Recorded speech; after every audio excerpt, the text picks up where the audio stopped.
Welcome back to my channel.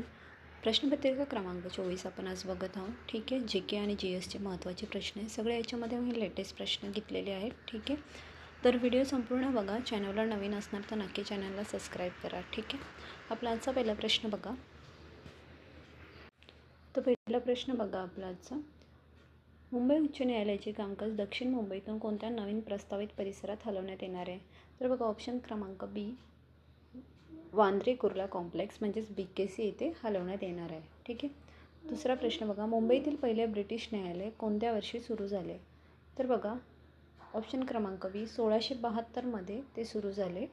हे बघा 8 August 1672 रोजी मुंबईतील पहिले ब्रिटिश न्यायालय जॉर्ज विल्कॉस यांच्या अध्यक्षतेखाली सुरू झाले। ठीक आहे, हे लक्षात ठेवा।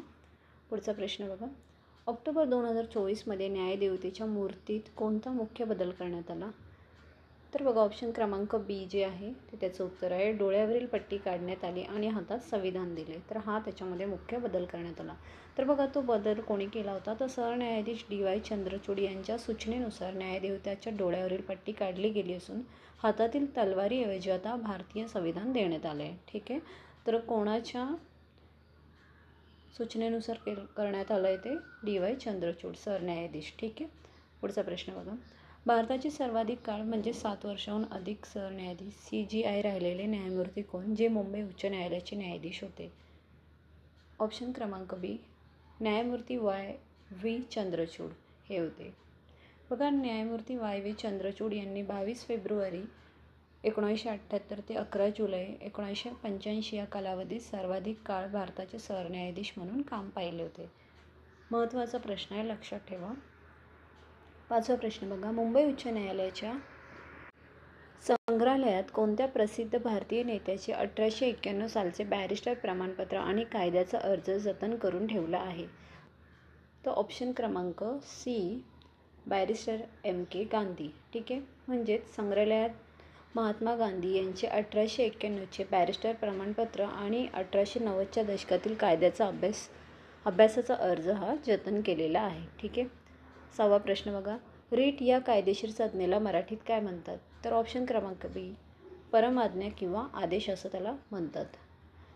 सातवा प्रश्न बघा, मुंबई उच्च न्यायालयाने 2021मध्ये दिलेल्या एका महत्त्वपूर्ण निकालात कशावर टीका केली होती ज्यामुळे न्यायदानात अडथळा येतो असे म्हटले होते? तर ऑप्शन क्रमांक बी, मीडिया ट्रायल।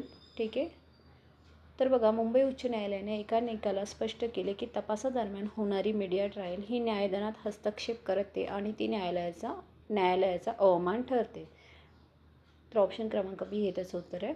आठवा प्रश्न बघा, डिसेंबर 2025मध्ये मुंबई उच्च न्यायालयाने पोटगी म्हणजेच मेंटेनन्सबाबत कोणता महत्त्वाचा नियम सांगितला आहे?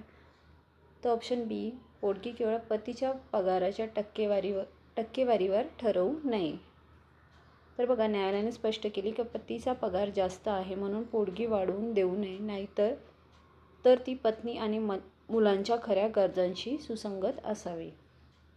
नववा प्रश्न बघा, जनहित याचिका म्हणजेच PIL नियमावली 2010 नुसार मुंबई उच्च न्यायालयात जनहित याचिका कोणत्या खंडपीठासमोर ऐकली जाते?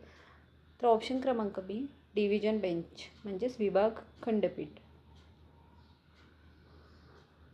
सर्व जनहित याचिका मुख्य न्यायाधीशांनी नियुक्त केलेल्या विभाग खंडपीठाद्वारे कमीत कमी 2 न्यायाधीश ऐकल्या आणि निकाली काढल्या जातात। 10वा आणि शेवटचा प्रश्न बघा, लोकमान्य टिळकांवरील 1908च्या राजद्रोह खटल्यात कोणत्या न्यायाधीशांनी त्यांना 6 वर्षाची शिक्षा सुनावली? तर ऑप्शन क्रमांक बी बघा, न्यायमूर्ती DD दावर। इथं ऑप्शन क्रमांक सगळे बी वरतीच आन्सर आहे वाटतं।